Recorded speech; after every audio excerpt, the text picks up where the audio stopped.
வேலை முடிஞ்சிருச்சுங்க.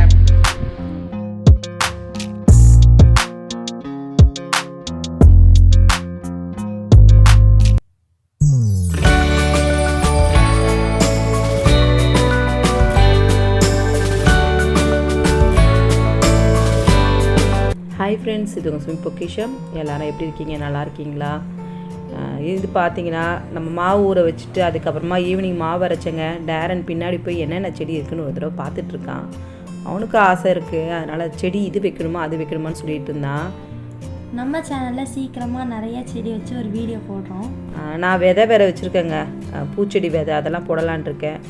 ஒரு வழியாக மாவு அரைச்சி எடுத்துட்டேங்க. கொஞ்சம் எனக்கு வந்து கம்ஃபர்டபுளாக வரவே இல்லை. கிரைண்டரை வந்து நான் வேறு சைடாக வச்சு அரைச்சிட்டு இருந்திருக்கேன் பாருங்கள். சரி, பாத்திரத்தை தேய்க்கிற மூடில் வந்து கிரைண்டரை எப்படி வேணாலும் வச்சு நம்ம ஃபஸ்ட்டு மாவு அரைச்சி வச்சுருவோம். மாவு இல்லாமல் ரொம்ப கஷ்டமாக இருந்தது. அதனால் நைட்டு வந்து தோசை ஊற்றிட்டு பூண்டு சட்னி அரைச்சிடலான்ட்டு ஒரு வழியாக நான் கிச்சனில் அரேஞ்ச் பண்ணிட்டேன். நீங்களும் இந்த மாதிரி புது வீட்டுக்கு வந்தீங்கன்னா அப்படியே போட்டுறாதீங்க. கொஞ்சம் நமக்கு கஷ்டமாக தெரிஞ்சாலும் அதுக்கப்புறம் கொஞ்சம் ஃப்ரீ ஆகிடலாம். ஏன்னா நம்ம கிச்சன் ரொம்ப முக்கியமானது. அதே மாதிரி நம்மளுடைய ட்ரெஸ் எல்லாம் வந்து ரொம்ப சேஃபாக வைக்கணும். அதனால் அதெல்லாம் அரேஞ்ச் பண்ணிட்டீங்கனாலே மற்றதெல்லாம் அப்புறமா மெதுவாக வந்து செட் பண்ணிக்கலாம். கிச்சனும் சரி, நம்மளுடைய ட்ரெஸ்ஸஸ்லாம் வந்து பத்திரமா வந்து பீரோவில் எங்கெங்கே எல்லாத்தையும் கரெக்டாக வச்சுக்கிட்டாலே கொஞ்சம் ஃப்ரீ ஆகிடும்லாங்க. அப்படி தான் நான் வந்து இதை பண்ணி முடிச்சிட்டேன். அப்பாடி அப்படின்ற ஒரு மைண்ட் இருந்தது. அதான் ரேஷ்மா சொன்னாம்மா அப்படி இப்படி முடிச்சிட்டிங்க, ஏன்னா கிச்சனை மட்டும் கரெக்டாக பண்ணிடுறீங்களேம்மாண்ணா. ஏன்னா நம்ம சமைக்கிற இடம் இல்லைங்க. அதனால் நான் இன்னும் கவுண்டர் டாப்பை வந்து என்னால் கரெக்டாக வந்து இன்னும் செட் பண்ண முடியல. அதை வந்து நான் இன்னும் நல்லா வந்து ப்ராப்பராக ரெடி பண்ண பிறகு நான் உங்ககிட்ட காட்டுறேங்க. இன்னும் வந்து அந்த அளவுக்கு நான் வந்து செட் பண்ணல. ஃப்ரிட்ஜை வந்து வெளியெல்லாம் நல்லா தொடச்சி வச்சிட்டேன். அடுத்து உள்ளே இருக்கிற எல்லாத்தையும் எடுத்து க்ளீன் பண்ணிவிட்டு வேண்டியது இது வேண்டாது இது எல்லாத்தையும் வெளியே எடுத்து போட்டுடணும் அப்படின்ட்டு இருக்கேங்க. அடுத்த நாள் காலையில் நான் வந்து டேரனுக்கு வந்து ஸ்கூலுக்கு கிளப்புறேன். அதனால் ஸ்கூலுக்காக சாப்பாடு கட்ட ஆரம்பிச்சிட்டேன். காலையிலே எந்திரிச்சு ஃபஸ்ட்டு சீக்கிரம் எழுந்திரிச்சு ப்ரேயர் பண்ணிவிட்டு நான் வந்து சமைக்க வந்துட்டேங்க. ஏன்னா இன்றைக்கி சீக்கிரம் சமைச்சிடணும். ஏன்னா எல்லா பொருளும் நம்ம கைக்கு இல்லைன்னா டக்குன்னு கை போகும் இல்லைங்க. இப்போ தேடுற மாதிரி கொஞ்சம் ஒரு மைண்ட் இருக்கும். இதை எதில் வச்சோம் அதை எங்கே வச்சோம் அப்படி தேடுற மாதிரி கொண்டதுக்காக 7 மணி தான் ஆகுது. அதுக்குள்ளே நான் வந்து சாதம் ரெடி பண்ணிட்டேன். உருளைக்கிழங்கு வறுவலும் வெண்டைக்காய் சாம்பாரும் வச்சுட்டேங்க. இதே சாம்பார் வந்து இட்லி ஊற்றிட்டு நம்ம வந்து காலைல டிஃபனுக்கு வச்சுக்கலாம். ஏன்னா பூண்டு சட்னி அரைச்சது இருக்குது. அதனால் எதுக்கு வேறு ஏதாவது தேங்காய் சட்னி அரைச்சிட்டு அப்படின்ட்டு. டேரனுக்கு வந்து முட்டை தோசை தாங்கம்மா அப்படின்னா, அதனால் அவனுக்கு வந்து முட்டை போட்டுட்டு தோசை தாங்க ஊற்றி கொடுக்குறேன். ஏதோ ஆச்சரியமாக இன்றைக்கி கேட்டிருக்கான். காலையில் டைமில் எனக்கு முட்டை வேணான்னு சொல்லுவான். இன்றைக்கி முட்டை சாப்பிட்ணுன்னு ஆசை. ஏன்னா கேப் விட்டு நம்ம இப்போ முட்டை எடுத்துக்க ஆரம்பிச்சிட்டோம்ல. அதனால் கொஞ்ச நாள் வந்து முட்டை தோசை வேணும்னு சொல்லுவான். அப்படி தான் அவனுக்கு கொஞ்சம் மிளகுத்தூளும் லைட்டாக வந்து உப்பு சேர்த்துட்டு நல்லா வந்து தோசை மேலே நல்லா ஸ்ப்ரெட் பண்ணிவிட்டு அவனுக்கு கொடுத்துட்டேன்னா அவன் சாம்பார் வச்சு ரொம்ப இஷ்டமாக சாப்பிடுவாங்க. அதனால் அவனுக்கு வந்து காலையிலே முட்டை தோசை கொடுத்துட்டு அவன் இன்றைக்கி ஸ்கூலுக்கு போகிறான். இப்போ தான் கொஞ்சம் பரவாயில்ல, டேப்லெட்லாம் போட்டு ஓரளவுக்கு சரியாயிடுச்சு. அதை நான் சொன்னேன், நீ இனிமேல் வேர்வையும் ஜாஸ்திங்க. அந்த வேர்வை சளி ஒன்று, டஸ்ட் அலர்ஜி இதெல்லாம் சேர்த்து தான் அவனுக்கு கொஞ்சம் ரொம்ப முடியாமல் இருந்தது. இன்றைக்கி டேரன் வந்து ஸ்கூலுக்கு போகிறான். அடுத்த வேலைகளெல்லாம் இன்றைக்குள்ளே முடிச்சிடணும் அப்படின்ட்டு இருக்கேன். நீங்கள் வந்து வீடு வந்து வீட்டில் எல்லாம் செட் பண்ணிட்டீங்கன்னா அடுத்து வீட்டை கூட்டி தொடச்சி எடுத்துட்டிங்கனாலே உங்களுக்கு வந்து உட்காரத்துக்கு அப்போ தான் மைண்டு ஃப்ரீயாக இருக்கும். எனக்கு அப்படி தாங்க. நான் வந்து எல்லாத்தையும் அங்கங்கே அரேஞ்ச் பண்ணிவிட்டு எங்கள் பாபாவை அதான் சொன்னார், பாரு அதுக்குள்ளே இந்த ரூமை ஒட்டி தொடச்சிட்ருக்கு அப்படின்னாரு. இதெல்லாம் முடிச்சுட்டா நம்ம ஃப்ரீயாக உட்காரலாம் இல்லைங்க. அப்படி தான் இங்கேயும் பார்த்தீங்கன்னா நம்ம மயில் வந்து பேக் சைடில் நிறைய மயில் நிற்கிது. காலை டைமில் கேட்டை வந்து பின்னாடி நான் வந்து கொல்லைப்பக்கம் திறந்தோடனே 4-5 மைல் கிட்டே நின்றுச்சு. நான் அதான் சொன்னேன், ஆமாம் 4-5 மைல் நின்றுச்சு. இங்கே பாரு சுமிதா உங்கள் ஃப்ரெண்டு வந்துருச்சு அப்படின்னாரு. ஏன்னா நம்ம ஃப்ரெண்டு எப்பவுமே மயில் தானேங்க, அது அங்கே வந்துகிட்டே இருக்கும். அதனால் காலையில் நான் வரும்போது நான் உங்ககிட்ட அதை காட்டுறேன். நான் இப்போ டேரன் வந்து கிளம்பிட்டான். ப்ரேயர் பண்ணிட்டியா டேரன் கேட்டேன். அவனுக்கு வந்து வேன் வந்துருச்சு. அதனால் அவன் கிளம்பி போயிட்டாங்க ஸ்கூலுக்கு. அடுத்து ரேஷ்மாவுக்கு பிடிச்ச கோஸில் வந்து போண்டா வாங்கிட்டு வந்தார் எங்கள் பாபா. அவள் எழுந்திரிச்சதே 9 மணிக்கு தான். போய் ப்ரஷ் பண்ணிவிட்டு நேராக என்ன சாப்பிட்றான்னா போண்டா தான் அவள் சாப்பிட்றதுக்கு உட்காந்துட்டா. நான் ஒன்று எடுத்துக்கிட்டேன்.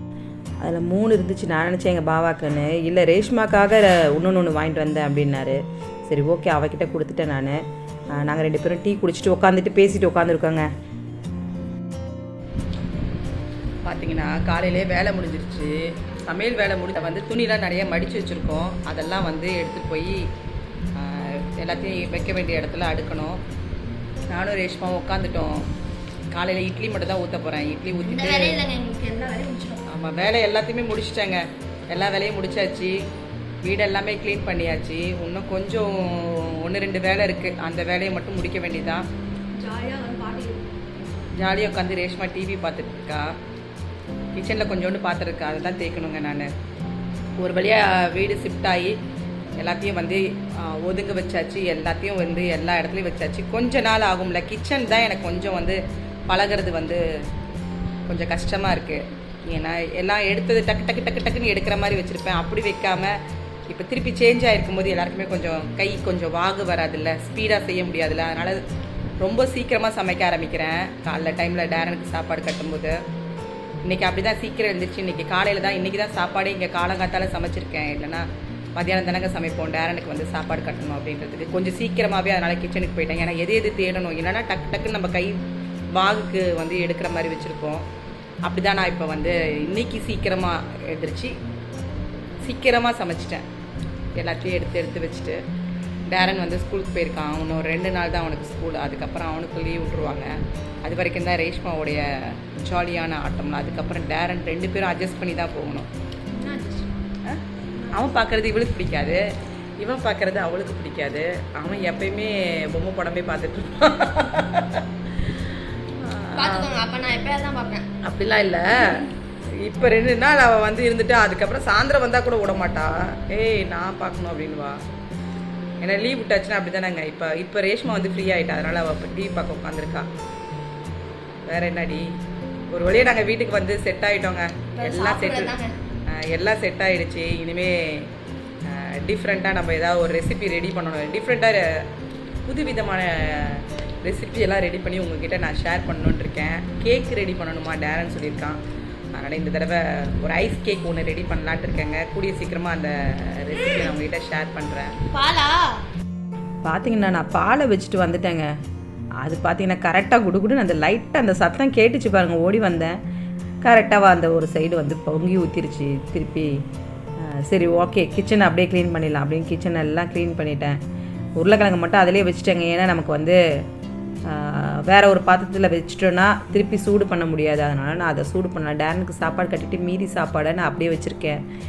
மீதி வந்து சரி மத்தியானம் சாப்பிட்டுக்கலாம். இப்போ பாருங்கள் கிச்சன் வந்து சிங்கில் இருக்க எல்லா பாத்திரத்தையும் தேய்ச்சி வச்சுட்டேன். திருப்பியும் நம்ம அங்கே வச்சுருந்த அதே டைனிங் டேபிள் சேர் இருக்குல்ல, அதில் தான் திருப்பி பாத்திரத்தை தூக்கி வச்சுட்டேங்க. இதை வந்து பழகி போனதை விடவே முடியல. வேறு எங்கன்னா கீழே நைட்டி விரிச்சிட்டு நான் அதில் வச்சுருந்தேன் தண்ணி வடியும்ட்டு. ஆனால் எனக்கு அது செட் ஆகலை. அதனால் இதிலே தூக்கி வச்சுட்டேன். கீரை வாங்கிட்டு வர சொன்னாங்க. கீரை சாப்பிட்டு இங்கே வீட்டுக்கு வந்து கீரையே செய்யவே இல்லை. அதனால் கீரை வாங்கிட்டு வந்துடுங்க அப்படின்னு சொல்லிட்டேன். ரேஷ்மாக்கு ஆரம்பிச்சிட்டிங்களாண்ணா நல்லதெல்லாம் ரேஷ்மாக்கு தெரியவே மாட்டுது. அடுத்து பாத்ரூமில் வந்து ஸ்டாண்டு ஒன்று அடிக்கலாம் அப்படின்றதுக்காக ஸ்டாண்டு வாங்கியிருக்கோம். இந்த ஸ்டாண்டுக்கு இன்றைக்கி ஆள் வந்து எல்லாத்தையும் எனக்கு செட் பண்ணி கொடுத்துருவாங்கங்க. ஆன்லைனில் தான் வாங்கினேன். நல்லா இருக்குது இல்லைங்க, கொஞ்சம் நல்லா இருந்துச்சு. எங்கள் பாபா வந்து இதை வந்து ஆர்டர் போட்டுரு அப்படின்னாரு. கிளாஸ் ரொம்ப சூப்பராக, கிளாஸ் ரொம்ப நல்லாவே இருந்தது. சரி அதனால் நான் அதை வாங்கியிருக்கேன். பாத்ரூமில் வந்து ஒன்று அடிக்க போகிறோம். அதனால் அதுக்கு ஆள் வந்துடுவாங்க. சரி அதுக்குள்ளே நம்ம வந்து வேறு என்னென்ன வேலைகள் இருக்குதோ கொஞ்சம் பெண்டிங்காக தான் எனக்கு இருக்குது வீட்டில். அதெல்லாம் நான் கொஞ்சம் கரெக்ட் பண்ணிக்கிட்டேன் எனக்கு சௌரியத்துக்கு. சிங்கில் லைட்டாக வந்து ஒழுகுற மாதிரி இருந்துச்சு. உப்பு தானேங்க, உப்பு உங்களுக்கு பிடிச்சிச்சின்னா எப்படி இருக்கும்? உப்பு தண்ணினாலே எனக்கு தெரிஞ்சு உப்பு பிடிச்சிச்சின்னா போவே போகாது. நம்ம கையை போட்டு ஸ்ட்ரென்த்து போட்டு தேய்க்கணும்னு நினச்சா என்னாலலாம் முடியாதுங்க. எனக்கு ஏற்கனவே கையில் ப்ராப்ளம். அதனால் ரொம்ப ஸ்ட்ரென்த்து வச்சுன்னா என்னால் தேய்க்க முடியல. அதனால் உப்பு பிடிச்சனாலேயே பாதி வந்து உங்களுக்கு உப்புனாலேயே சிங்கில் லைட்டாக ஓட்ட விழுந்த மாதிரி இருந்தது. அதெல்லாம் வந்து எம்சில் வச்சுட்டு எனக்கு வந்து ஒட்டி கொடுத்தாங்க. சரி கீரை பொரியலை பண்ணிவிட்டு நம்ம கிச்சனை விட்டு நவுந்துடலாம் அப்படின்ட்டு கீரையை நறுக்கிட்டு 2 வெங்காயத்தை வந்து நான் பொடிசாக கட் பண்ணி எடுத்துக்கிட்டேன். நம்ம கீரைக்கு வந்து நிறையா வெங்காயம் சேர்த்துக்கிட்டா தானேங்க நல்லாயிருக்கும். அதனால் நிறையா வெங்காயம், காஞ்ச மிளகா 2 கிள்ளி போட்டுக்கிட்டேன். நான் கடுகெல்லாம் சேர்க்க மாட்டேங்க எப்பவுமே கீரை செய்யும்போது. அடுத்து கீரையை போட்டு நம்ம வதக்கிட்டு தேங்காய் துருவலை போட்டு இறக்க வேண்டியதான். துணியெல்லாம் ஓரளவுக்கு எல்லாத்தையும் துவச்சி காய போட்டுட்டேன். இன்னும் வந்து பார்த்திங்கன்னா திருப்பி துணி எங்கேருந்து வருதுன்னே தெரியல. அப்படி தான் எனக்கு வந்து துணி நிறையா அங்கங்கே ஒவ்வொரு துணியாக எடுத்து போடுற மாதிரி இருந்துச்சு. அப்புறம் பெட் ஸ்ப்ரெட்டு, பில்லோ கவர் எல்லாத்தையுமே வந்து திருப்பி நான் வந்து துவச்சிட்டு தான் நம்ம வந்து விரித்து படுக்கலாம் அப்படின்ட்டு அங்கே துவச்சி தான் எடுத்துகிட்டு வந்தேன். ஆனால் அது எனக்கு மாற்றிட்டேன். மாற்றினதும் திருப்பி எனக்கு வந்து உள்ளே வந்து வேலை பார்த்தாங்க. கொஞ்சம் அதில் எனக்கு அந்த தூசியாக வந்து படிஞ்ச மாதிரி இருந்துச்சு. திருப்பி நான் அதையும் வந்து வாஷ் பண்ணி முடிஞ்ச வரைக்கும் நம்ம படுக்கிற பெட்ரூமும் சரி பில்லோ கவர் எல்லாத்தையுமே வாரம் நம்ம வந்து வாஷ் பண்ணி வைக்கிறது நல்லது. நான் இங்கே வந்து 2 நாள் 3 நாள் இருக்கும். ஆனாலும் எனக்கு வந்து கீழே தரையெல்லாம் உங்களுக்கு வந்து தூசி இருந்தது. அவங்கெல்லாம் அப்படியே எல்லாருமே நடந்துட்டு வந்து பெட்டில் படுக்கும்போது திருப்பி அந்த தூசியெல்லாம் இருக்கும் இல்லைங்க, அப்படி தான் இருந்துச்சு. அதனால் நான் எல்லாத்தையும் திருப்பி துவச்சி போட்டுடலாம் அப்படின்ட்டு வாஷிங் மிஷினில் போட்டுட்டேன். என்ன இங்கே ஒரு விஷயம்னா கிச்சன்லேருந்தே வாஷிங் மிஷின் ஓடுறதையும் பார்த்துக்கலாம். திருப்பி நான் ஒரு ரூமுக்கு ஓடி போய் வாஷிங் மிஷின் என்ன ஆச்சு திடீர்னு டடன்னு அடிக்கும். எத்தனை பேருக்கு இந்த மாதிரி வாஷிங் மிஷினில் வந்து ஓடும்? எனக்கு சில சமயம் அப்படி தான் ஆகும், அது ஏனே தெரியல. அதனால் நான் வந்து இங்கே பக்கத்துலேயே இருக்கேன். இது வரைக்கும் இங்கே வீட்டுக்கு வந்து அடிக்கவே இல்லைங்க. அது லோ வோல்டேஜ் ஆனோடனே அடிக்கும்னு நினைக்கிறேன். ஆனால் இங்கே லோ வோல்டேஜ் இல்லை. இப்படி தாங்க என்னோடய டே அன்னைக்கு அப்படி தான் போச்சு. இந்த வீடியோ உங்களுக்கு பிடிச்சிருந்தா கண்டிப்பாக லைக் பண்ணுங்கள், உங்கள் ஃப்ரெண்ட்ஸோட ஷேர் பண்ணுங்கள். அடுத்த ஒரு குக்கிங் வித் vlogல நான் உங்களை சந்திக்கிறேன். தேங்க்யூ.